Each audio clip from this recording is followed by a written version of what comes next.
కాబట్టి ఇక్కడ తెలంగాణ రాష్ట్రంలో ఇటీవల మీడియాలో చర్చకు వచ్చినటువంటి అంశం ఏదైతే కేంద్ర మంత్రి గారి కొడుకు పైన పోక్సో కేసు నమోదైనటువంటి ఘటనలో పూర్తి స్థాయిలో విచారణ జరగాల్సినటువంటి అవసరం ఉంది. న్యాయం అనేది సామాన్యుడి దగ్గర నుంచి సంపన్నుడి వరకు ఒకే విధంగా ఉండేలాగా చర్యలు తీసుకోవాలి. లేదు అనంటే భారతీయ జనతా పార్టీ, కాంగ్రెస్ పార్టీ రెండింటినీ ఒకే తాను ముక్కలుగా చూడాల్సి వస్తుంది. సో ఇది భారతీయ జనతా పార్టీ మరి స్వచ్ఛందంగా ఈ విచారణకు ముందుకు రావాలి, ఆ పార్టీ నాయకత్వం ముందుకు రావాలి. రేవంత్ రెడ్డి గారు కూడా అంతే వేగంగా మిగతా పిల్లల విషయంలో స్పందించే తీరుగానే ఈ విషయంలో కూడా స్పందించాలని కోరుతాం. నిన్నటి నుంచి చాలా మీడియా మొత్తంగా కూడా సోషల్ మీడియాలో ఇవాళ కేంద్ర మంత్రి అయిన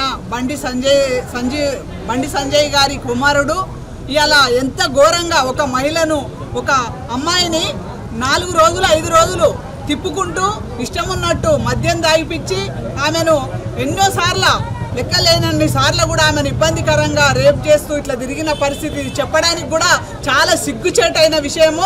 ఒక కేంద్ర మంత్రి కొడుకై ఉండి మరి ఏం సంస్కారం నేర్పిర్రు వాళ్ళ పిల్లలకు.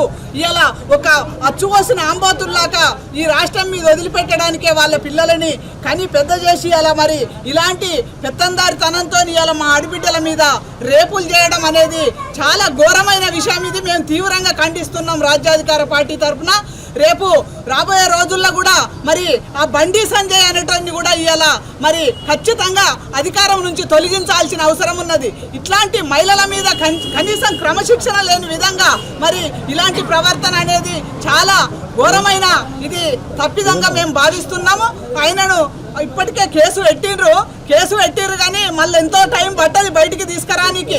వాళ్ళు అనుకుంటే మళ్ళా కొద్ది రోజుల్లోనే బయటికి తీసుకొచ్చుకుంటారు. కాబట్టి అలాంటి మళ్ళీ ఆయనకు ఎలాంటి బెయిల్ కూడా రాకుండా చేసి ఆయనను ఖచ్చితంగా మరి శిక్షించాల్సిన అవసరం ఉన్నది.